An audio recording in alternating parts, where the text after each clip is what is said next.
Former supermodel Beverly Johnson says she was drugged by Bill Cosby. She writes about it in the latest edition of Vanity Fair. She says he put something in her drink that made her lightheaded.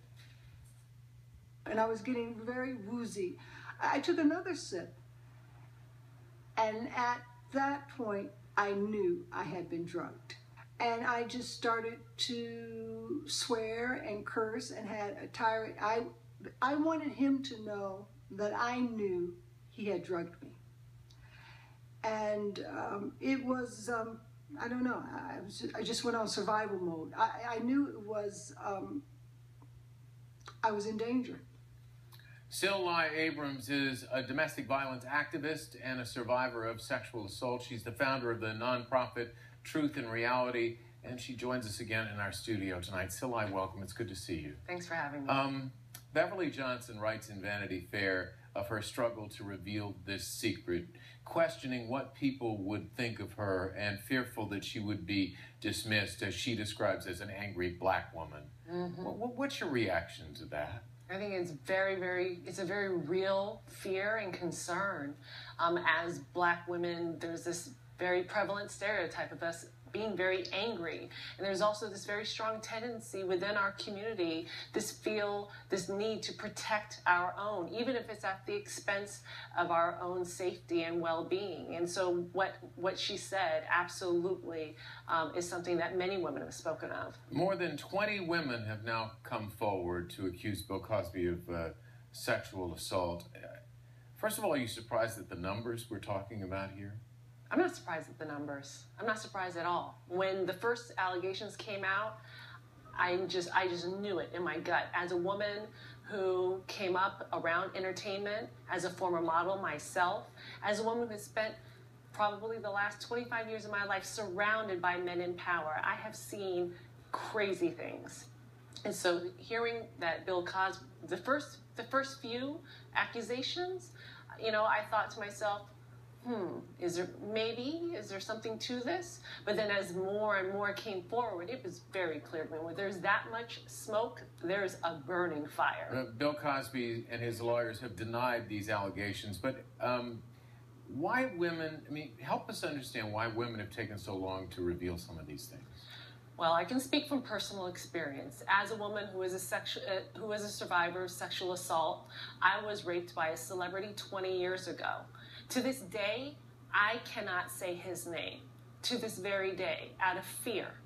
Now, 20 years ago, when I was assaulted, it was... Can you just explain the fear that you're talking about here? Sure. Well, the fear at the time was, here I was, 24 years old.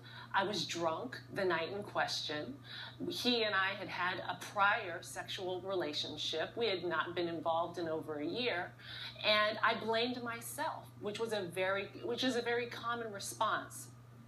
And so immediately after everything happened, the first thing that went through my mind was, what is going to happen to me if I speak out? Because I'm just Sil Lai, at the time, Baber. I'm just this drunken party girl, model girl that goes out to clubs, that hangs out with celebrities. Who's going to believe me? Now, 20 years ago, we had the National Enquirer, we had Page 6, and I knew even then that if I spoke out, that I would be eviscerated by the press. Today, 20 years later, I am Sil Lai Abrams. I am the founder of Truth and Reality, an organization that works to combat sexual violence and domestic violence on college campuses.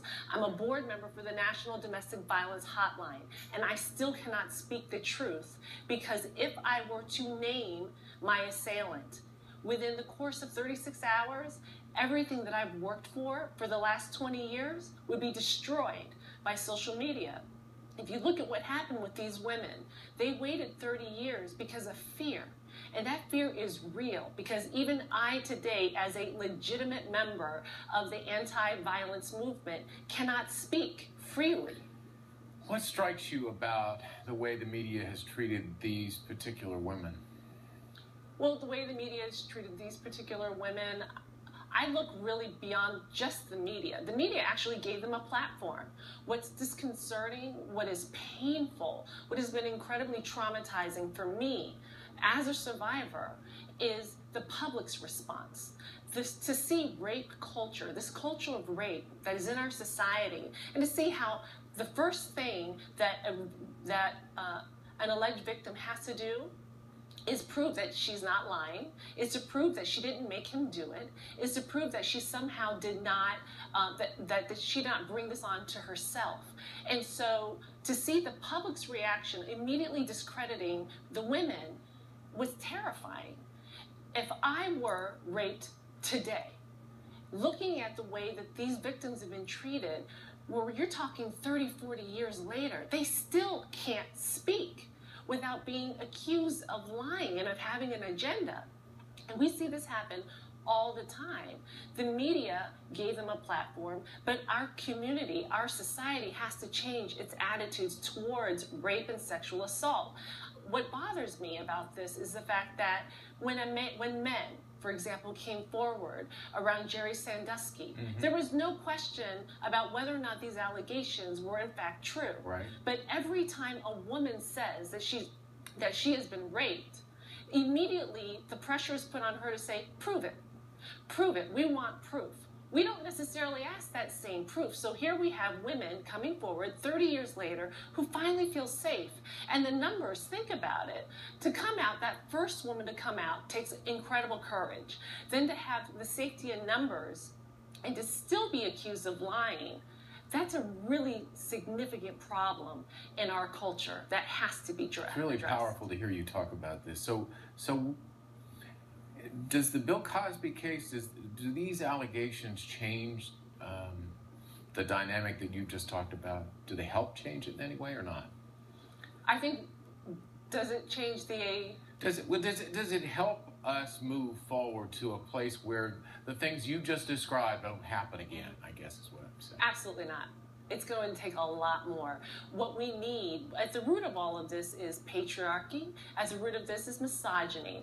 At the root of this is the belief that women don't have a right to their bodies, that women somehow have this vendetta against men, and this false belief that false rape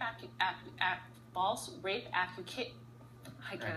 Thank you very much. False rape accusations are commonplace, when in fact studies show that it's very rare. But despite that, people don't want to look and address the fact that this is something that's very commonplace. And they say, well, it's been 40 years. What's their agenda? Why are they coming out now? You know, I've also heard they want attention, they want money. They want attention, they want money. And also this, these are white women. Come on, give me a break. 30, 40 years ago, they could have come out easily and destroyed a black man. Now, why are they doing this? And the truth of the matter is, they're doing it because they finally feel safe. And I applaud them for speaking up, and I do hope that more women will come forward and share their stories, because the more that we do, the more that we can actually create change in our community. You've been on this program before, but I really appreciate you sharing more of your story tonight. I think it's very enlightening for this issue to have this conversation. Sil Lai, it's good to see you. Thank you very much. Thank you. Tonight, Washington is